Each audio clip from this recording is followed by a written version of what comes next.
Right now, inside your veins, you might be riding an invisible roller coaster.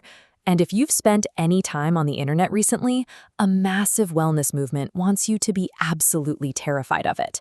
This fear of blood sugar spikes has people adopting some truly bizarre morning routines.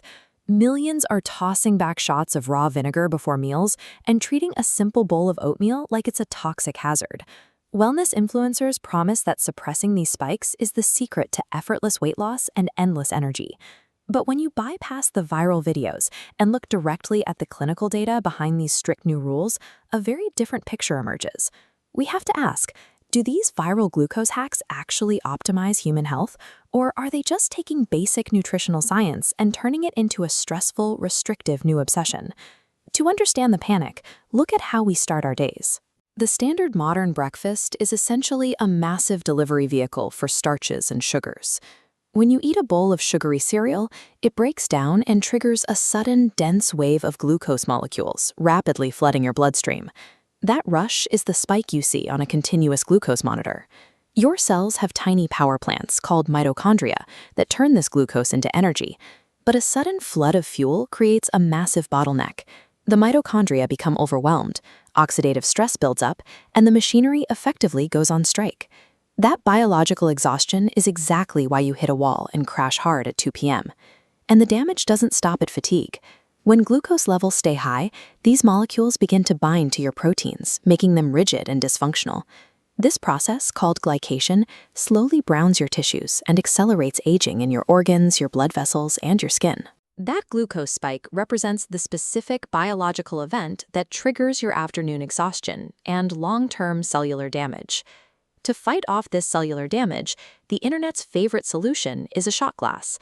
The claim is that drinking 1 tablespoon of vinegar before your biggest meal acts as a magical shield against glucose spikes. The biology here is entirely real. Vinegar contains acetic acid.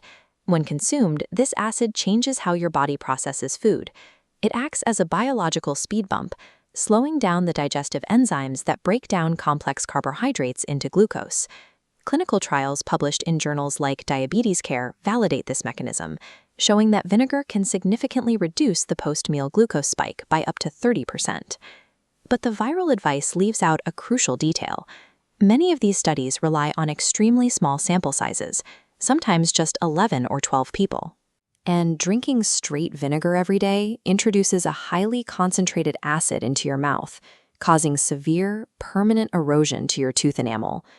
Acetic acid acts as a mild biological speed bump, but the modest reduction in glucose rarely justifies the long-term risk of eroding your tooth enamel.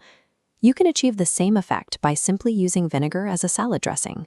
If you aren't drinking vinegar, you're probably being told to micromanage your plate.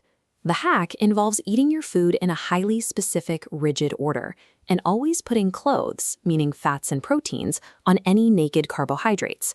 The logic starts with eating vegetables first. Vegetables contain fiber, and when that fiber hits your empty stomach, it creates a gooey, protective mesh along your intestinal wall. 10 minutes later, when you finally eat your carbohydrates, those glucose molecules arrive at the intestine. Instead of rushing rapidly into your bloodstream, they get trapped in the fibrous mesh, trickling through slowly and steadily.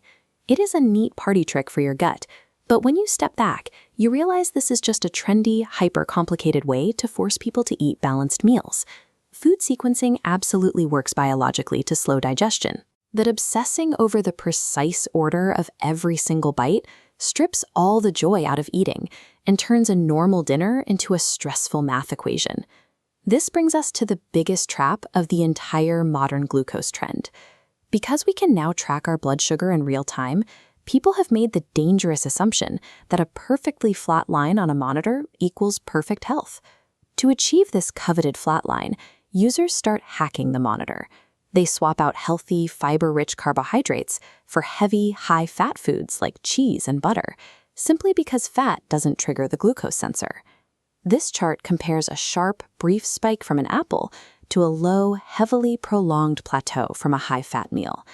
By aggressively clothing your carbs in heavy fats, you might flatten the curve, but you leave your insulin levels elevated for much longer. You are forcing your body to stay trapped in fat storage mode for hours just to process the meal. A temporary glucose rise from whole fruit represents a healthy body efficiently processing its primary fuel source. Optimizing your diet solely to achieve a flat line on a smartphone app can paradoxically drive you to make unhealthier, fat-storing dietary choices. To find actual metabolic health, we need to shift our focus away from the panic of the post-meal spike. The clinical data shows that your pre-meal baseline glucose is the true, reliable marker of metabolic dysfunction. This relies on your personal fat threshold, the point where your fat cells are so full they can no longer pull excess energy out of the blood.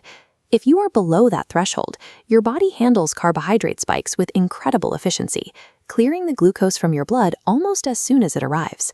Instead of tracking every molecule, we can look to the traditional Okinawan principle of hara hachi bunmi, the practice of eating only until you are 80% full. Honoring your natural fullness and satiety signals regulates your body far better than micromanaging the exact order of your food or eliminating fruit from your diet. Sustainable metabolic health relies on nutrient-dense foods and a return to trusting your body's own satiety signals. True vitality comes from listening to your hunger and letting your biology do its job.